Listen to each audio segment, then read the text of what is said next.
Good morning, dear class. I'm wearing my cap today in honor of the fact that it's snowing here. I look up my window and it's actually just stopped, but it snowed all night.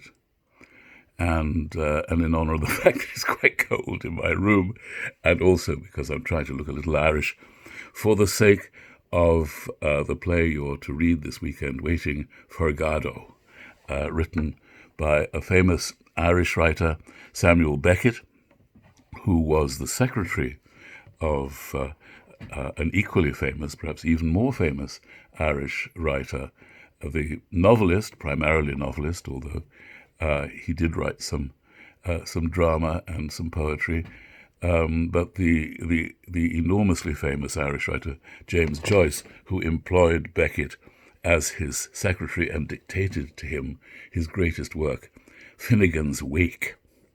So Beckett, in his turn, became the author of novels and some poetry, not a lot, some extremely funny novels, which became, in their way, darker and darker as his career went on. And his greatest works were written in the wake of the Second World War, during which he remained, like Joyce. He had left Ireland behind with its constricting, narrow view of morals and the universe. And he had come to Paris, and he stayed in Paris, and he joined the resistance against the Nazis and played a modestly heroic part along with his wife. And they then set out to walk from Paris down to free France.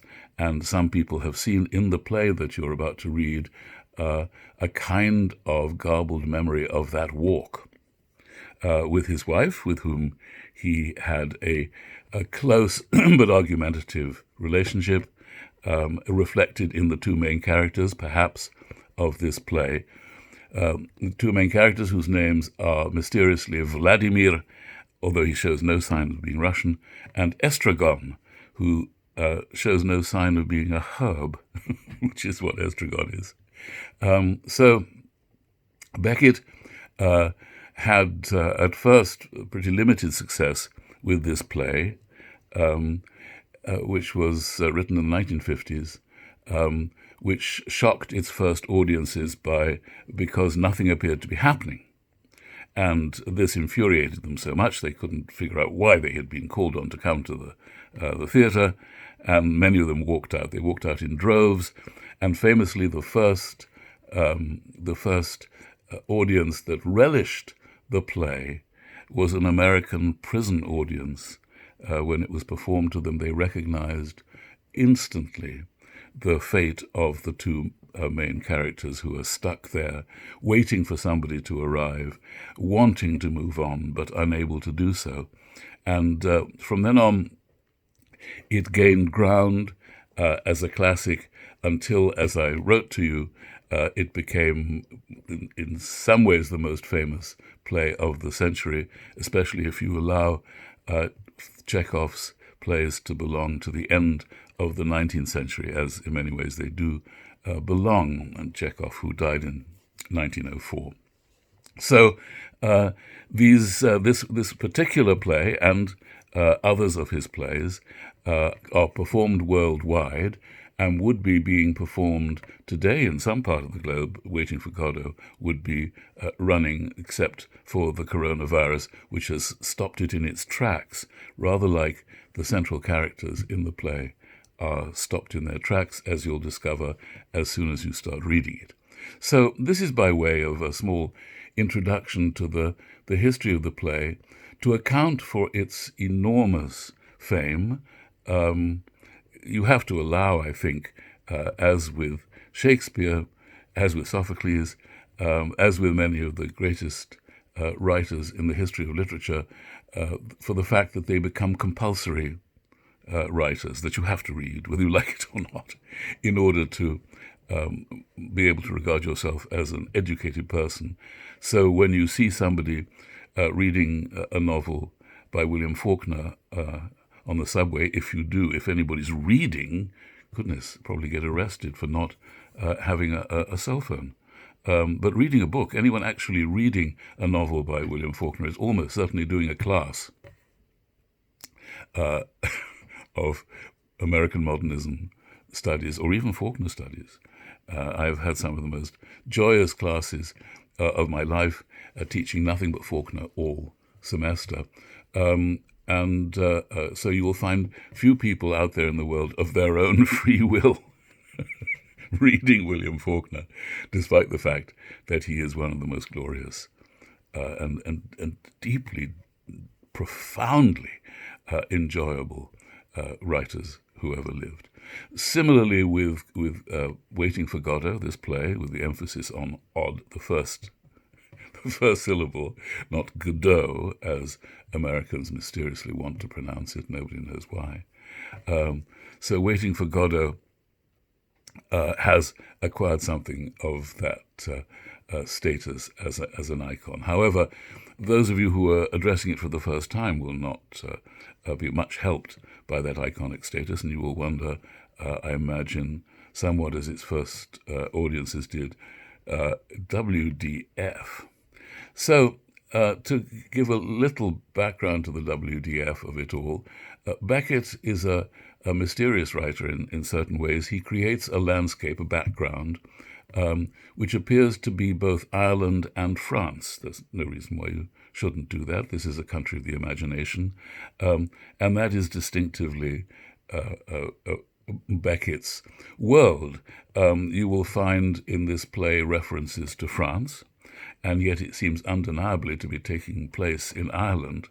And the two other characters who appear in the course of the play, a master and his slave, appear very much to be in the guise of an Anglo-Irish landlord, one of those creatures that have haunted Ireland for centuries, or did, before they threw off the shackles of the British Empire, and became their own country as they are now, with the exception of a small number of counties in the northeast of the island of Ireland who still are attached, umbilically it seems, to Britain and not to the Republic. This may change, as many people in the south, in the Republic, have wanted it to change for generations now.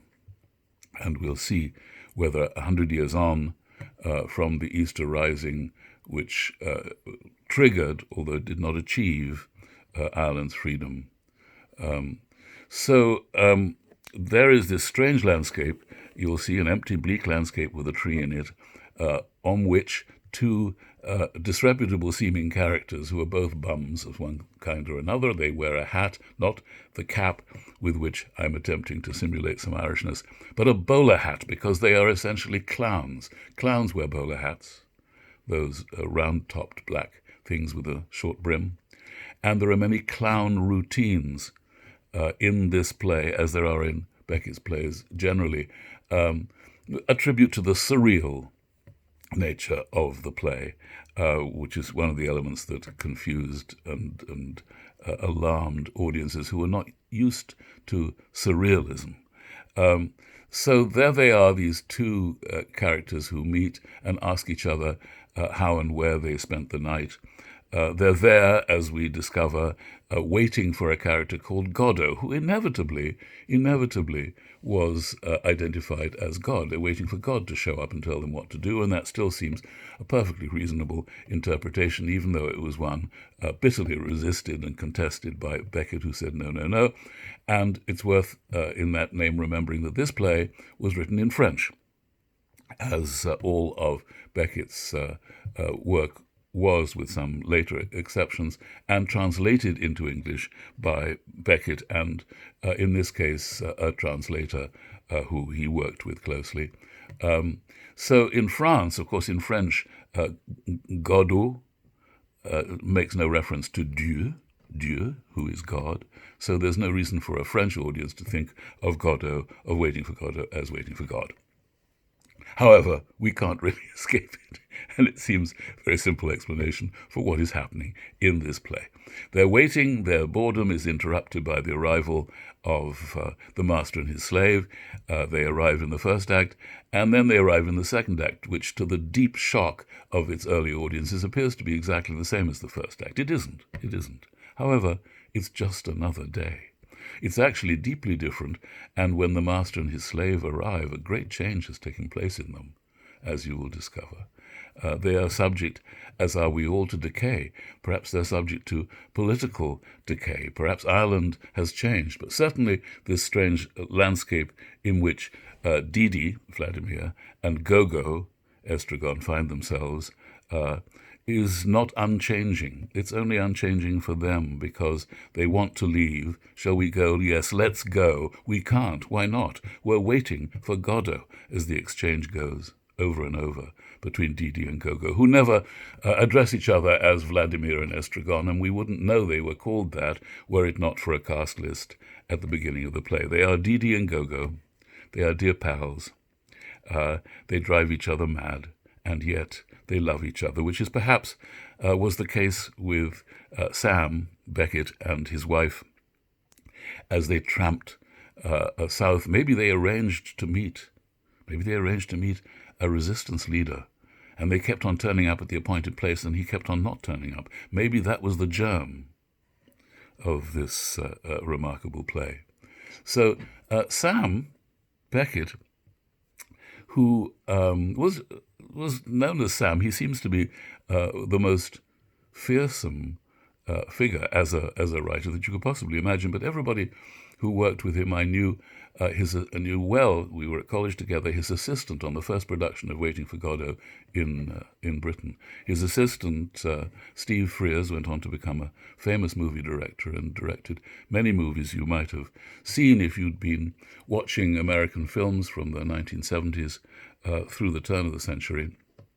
He went to Hollywood and made many movies, including Dangerous Liaisons with John Malkovich and many others. So Steve had directed Waiting for Godot at college, as I also directed Beckett's Endgame just after it was first produced in college.